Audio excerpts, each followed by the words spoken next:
Hi there. So today in this video we're going to do a video on finishing a cutting board through a planer. This is the first video I'm probably going to be posting in at least 6 months, and good reason for that. Probably 8 months ago or so I suffered a pinched nerve in my neck, so around the C6 vertebrae, and it affected my whole arm, back, down my arm, forearm, and to my 2 fingers. And I was laid up for months. Couldn't do much at all. At one point I was pretty much laid on the floor for about 2 weeks straight because I couldn't move at all. So physiotherapy, stretching, massage, still working at it. It's still not better, but I can still kind of function right now a little bit, so starting to get back into some things. What I've been doing for the last 3 months is actually finishing my basement. So this house had an undeveloped basement, and I started documenting that process, and I'll probably post a part 1 of that coming up. I just got to do some editing, and that's just, from everything ground up, even redid all the insulation, and I'll go through that in the other video. So this one, somebody wanted a cutting board for a Christmas gift, so figured I'd take a break from doing the mudding and taping and shoot a quick video on finishing a cutting board. This is not going to be a cutting board build video. I've already have one made here. This is one of probably 25 cutting boards I made about 1.5 years ago. I had a few extras sitting up on the shelf, and we're going to finish it. So this is a sort of piece together. It's rough on the edges, it's not shaped, it's not flat. And what we're going to do is we're going to trim this on the table saw first, get this square, and then we're going to flatten this end grain through the planer. So we'll show some tips on how to do that. I've finished all my cutting boards through the planer this way, even all the end grain ones. Haven't had an issue at all. The key thing to worry about is chip out on the edge, and what we're going to do is we're going to chamfer that so that it removes that problem. So we'll show that when we get to it, but first I've got to dig out my table saw. We have back here, this is part of my basement that I've had to empty out and bring into the garage. I had stuff piled up here on the table saw, as well as in the back corner here, which was a lot of the Christmas boxes of things. So we'll get the table saw dug out. I can still get to my dust collector hose, so I can still hook that up. And we'll get this trimmed off, and then we'll get the planer set up, and we'll show how that's done. So the first part to this is trimming up the sides. The planer that I have is a 13-inch wide planer. I usually size my cutting boards for about 12.5 inches, and with all these staggered ends, when you have such a random pattern cutting board, this is not flat usually. So on this one, this edge here is actually pretty flat. I can probably run this through as is, using this as the flat edge. There's a couple points that it rests on. But once you get further past the fence, it could have a tendency to wobble if it goes past one of the peak points. So what I'll do is I'll take another wide board that's flat, I'll attach it so it runs past this end of the cutting board, and you can hot glue this on there. All I'm going to use is some tape. Usually holds well enough. You're not putting a lot of pressure on it because I'm only going to be trimming a little bit off this side to start with. So I'm going to put a couple layers of this tape on.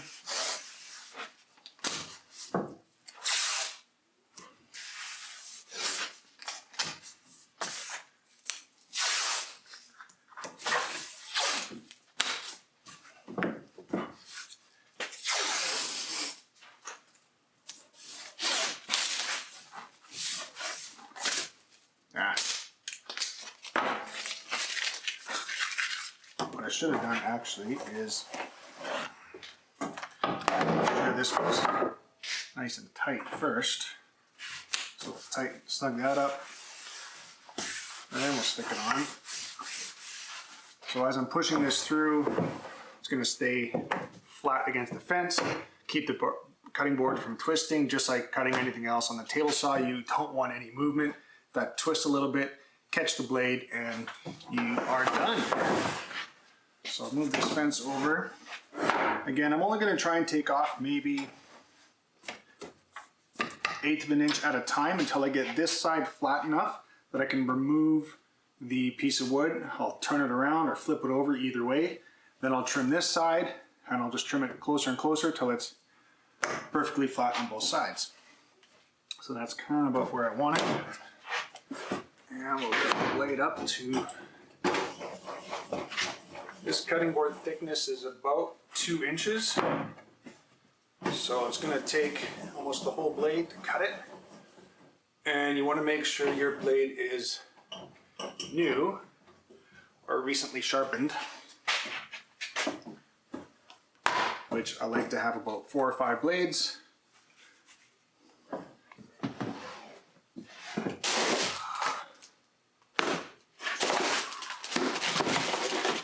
Yes.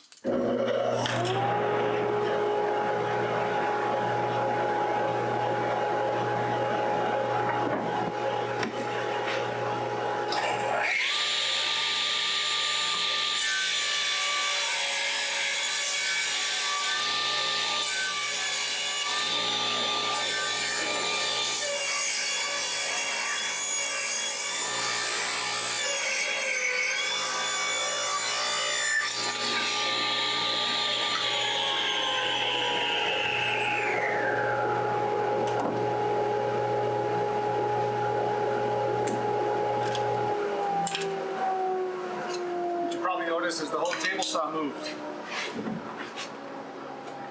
It's a mobile base, I didn't actually lock it down, so don't do that. There, now we got no movement. So it only took off, like as you saw, just a tiny bit. I'm going to move the fence over and take another slice off of that end before I turn it around and do the other side. So I'm only moving this over about 1/8 of an inch.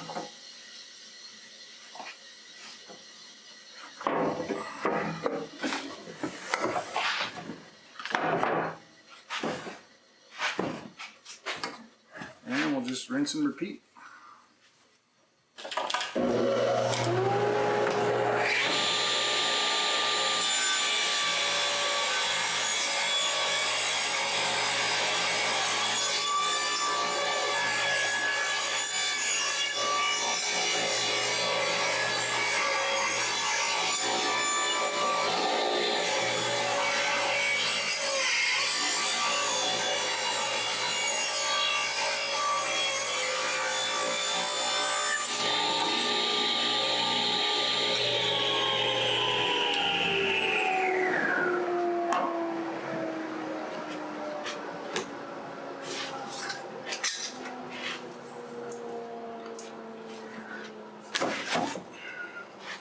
Don't need that anymore. So now, this side, although it's not, it's still got some notches in it, it's actually flat. So we can run that against our fence, nice and flat. I'll just flip it over. I'll trim this side so that it's smooth. Flip it back, do the other side, and then we'll get to the planer. So one other thing that I did on this is I cross-cut it to square it off. Because I have angled patterns in this, the pieces I used were all different angles, so it wasn't square. I just trimmed off maybe just over 1/8 of an inch on both sides just to square it up. Use my cross-cut sled, and the only way I can get the blade high enough is to take out my zero clearance insert that I made. I could put the factory insert in, I didn't. I've got the cross-cut sled that protects me from that. So I just ran it through a few times on both edges to square that up. And now we'll get it ready for the planer. Alright, so before we run this through the planer, we need to make sure it's flat. So we're using your table saw, just check from corner to corner. Make sure that there's no wobble. That side is actually pretty good. The first time I checked it this side, that one's good. Now that side's actually pretty good too. So this one, got lucky. A lot of times you'll have a high corner.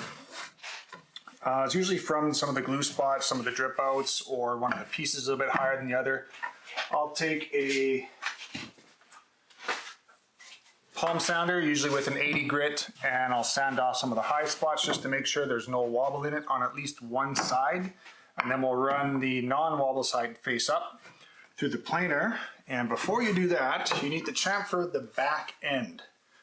So the easiest thing to use is just a small block plane, just a 45 off the back corner. I can't get to it because it's buried in there somewhere. So I do have my sander with the 80 grit. So I just held it on a 45, sand off that corner, and it will look like that if you can see it. So this edge here has got a little bit of a 45 on it. You're going to do that on both ends. So when you flip it over, this has still got the corner on it. I still have to do it. We're always going to run it through the planer that direction so that when the blades come off the top, you won't get any chip out on the back. Even though it's end grain, it won't be a problem. Then again, I do have a really good blade in the planer, so we'll talk about that in a minute. So I'll get this end sanded off, then we will get the planer set up and we'll show running through that. All right, so what I'm gonna do now is get the planer set up. And remember our beveled edge, which is top and bottom. If you have wobble in your board, make sure you put the wobble up so that it lays flat. I've made my own bed that goes through this planer. You can get the one that has the ends that come out, or you don't even need to use this. I just use it because I find that I get a little bit less snipe out of it, even though I still get some. The other upgrade I have on this is I've got the Shelix head in it. So it's a 92 blade on it. So it's the spiral Shelix head. Makes a big difference. I probably wouldn't do this without one. Yeah, I've had, this was probably the best upgrade you could do to one of these. Makes it a phenomenal planer. And I am only going to do it a tiny bit at a time.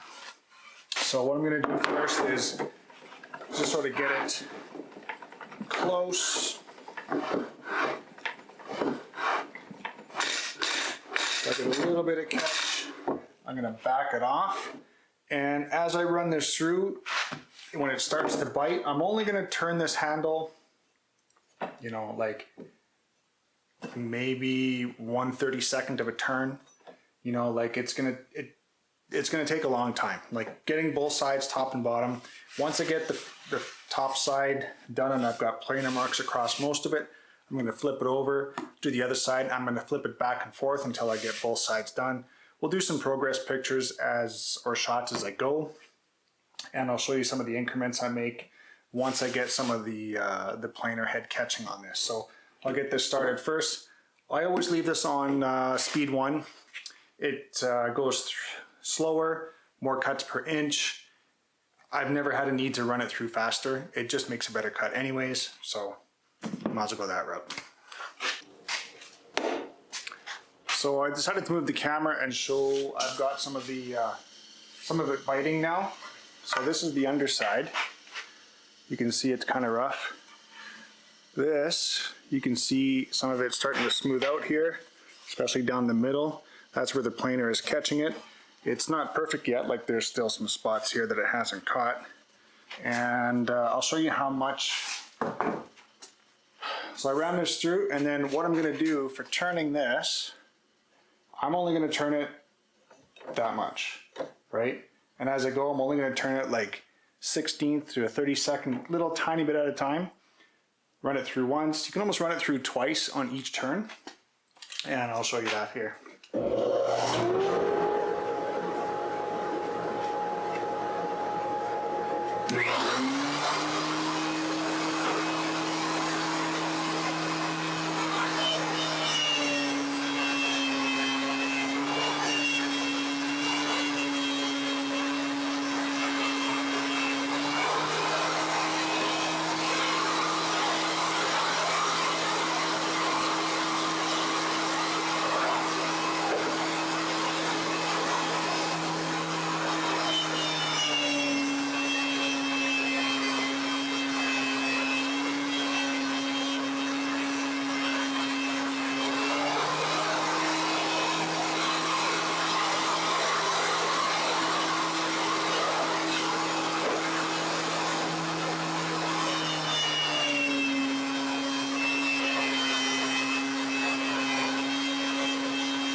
So that's it about running it through the planer. I'm gonna do this side probably a few more times until this dial gets to maybe about here.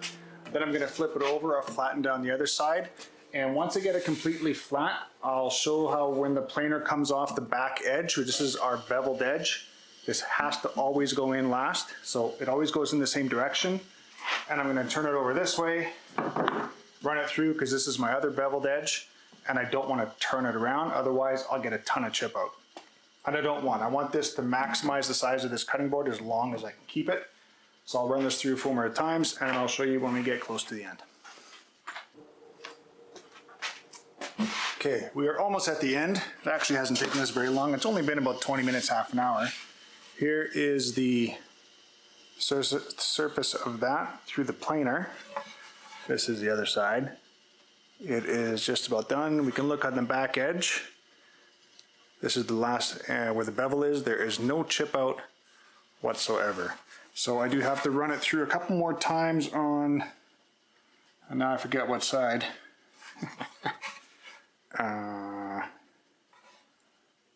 No.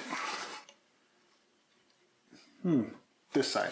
There's a little bit of a glue mark here and in one of the purple heart spots there. So I'm gonna run it through a couple more times, and then we'll take another close look at this edge. It's only got a tiny bit of a bevel there, and we'll show you there's no chip out.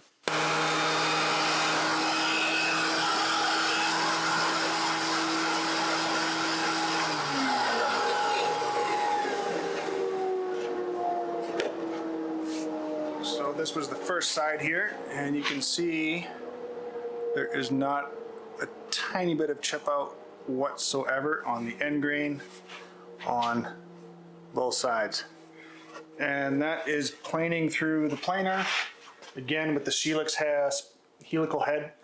That is what I'm using. And now all I've got to do is sand the top and bottom.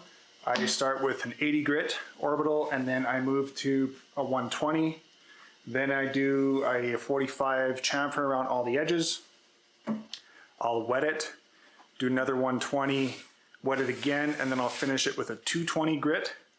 And that's it. I put oil on it, put some feet on it, and we're done. So we'll get to some sanding next. And that is the power of running this through a planer end grain with no issues.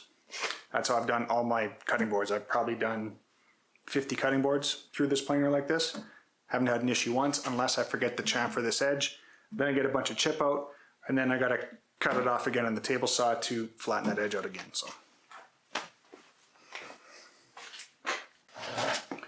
Okay, so on the sanding side, I actually did one side already, and the grit I'm using is actually a 60 grit. I buy the big packs like this because I usually, once I'm done one side here, I'll replace this pad for the other side just because I can. They're cheap. They'll probably end up being like 50 cents a pad, and it's just more efficient to use a new one. Although these Diablo ones are actually quite good. They last a long time.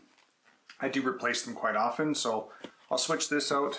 And this is with a 60 grit on the end grain. And what I'm doing on the first part is getting rid of the tool marks. So if let's see if this will show up in the light. It might not. You can see all the lines that go down the cutting board. That's the tool marks from the blades on the Shelix head. Because it's a spiral head and it has a whole bunch of blades on it, you're gonna get those lines. They almost look like shadows. So about 45 minutes of sanding, those lines on this side are gone. It's not perfect yet, but all the tool marks are gone, which is the idea of using the 60 grit on this side first. And what I do try and do is make sure that all the end grain colors, once it's sanded, come out uniform. There's no shadows or lines or light spots on them. And I'm gonna flip it over and we're gonna do this side next. Again with, I'll do a new pad, 60 grit. I'll probably 45 minutes to an hour usually per side to get the tool marks out. And all I'm doing is, I don't put a lot of pressure on. So when I'm sanding,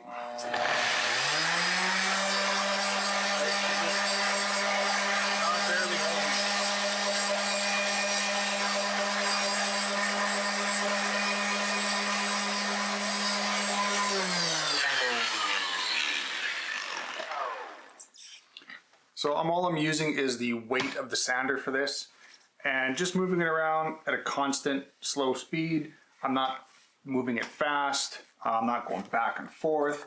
I'm just floating it around using the weight, just guiding it with my hand, just keeping it stable really is all it is. I've got the dust collector hose just taped up to it, and this goes to my main dust collector. It keeps all the dust down in the garage. Even though it's dusty anyway and dirty, this makes a hell of a difference.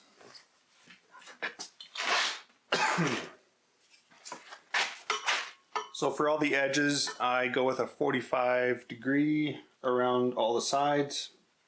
I also do the corners, but I do those last. So I'll do those after I flip it over. That's about it.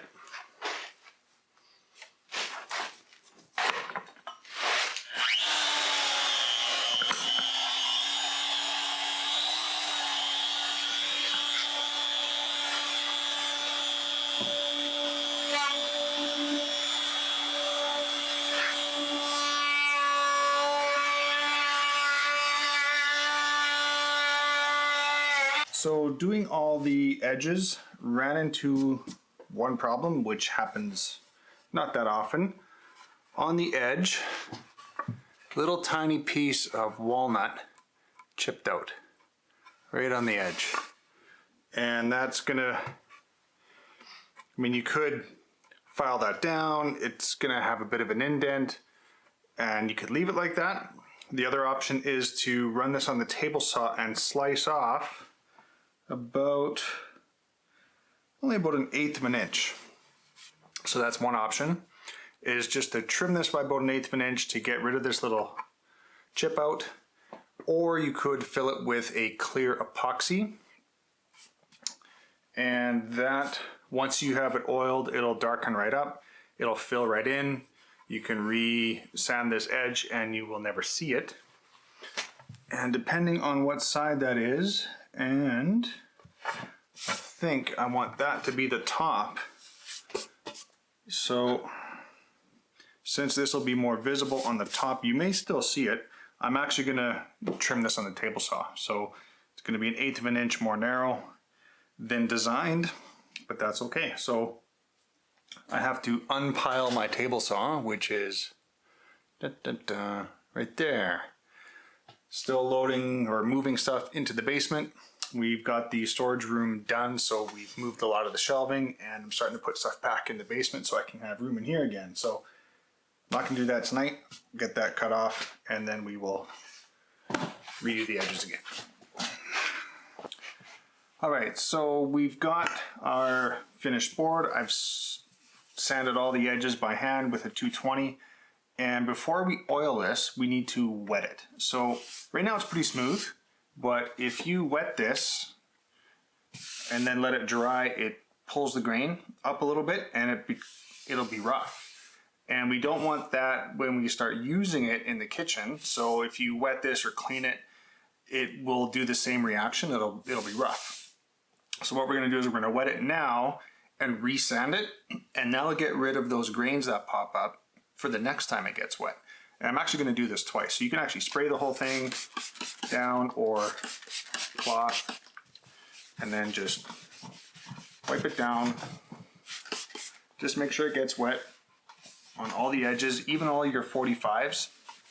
You'll get some grain pop up there as well. The edges aren't so bad, you can wet them, it won't really matter. They are the edge grain. It doesn't have the same type of reaction, and the grain doesn't pop up there, or if it does, you can't even feel the difference. So all we're gonna do, and that's more or less what it's gonna look like as well in the end. So we're gonna do that to all the edges. You can go over it a couple times just to make sure it's got enough moisture in there to pull up some of that grain. Let that dry, flip it over, do the same thing, and then I'm gonna re-sand it with a 220 on the orbital sander. I'm going to wet it a second time and sand it again with a 220, really light. One final inspection, and then we'll come back and do the oil on it.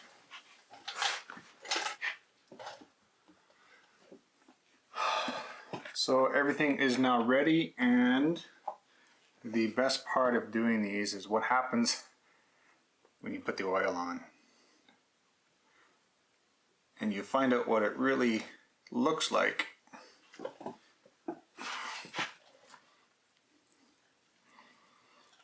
So this is actually the bottom side. I'm just going to do more spread coat, we'll flip it over, and then we'll soak in from the top side, and we'll let that sit for an hour. We'll add some more to it till it's nice and saturated. Then we're just going to wipe off all the excess.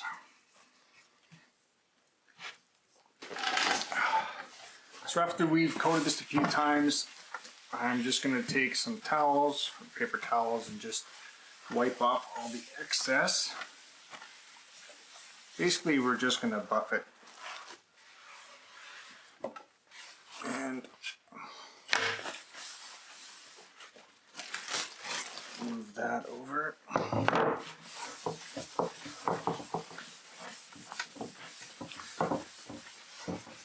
So this will leave it quite oily.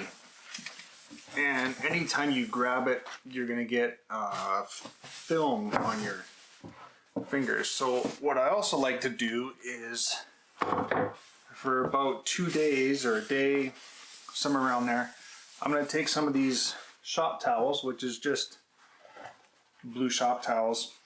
I'm going to lay them out on my counter in the kitchen, and I'm going to basically just spread it out across a couple towels, some on top, and just let the excess sort of wick out, and it'll still stay looking like this.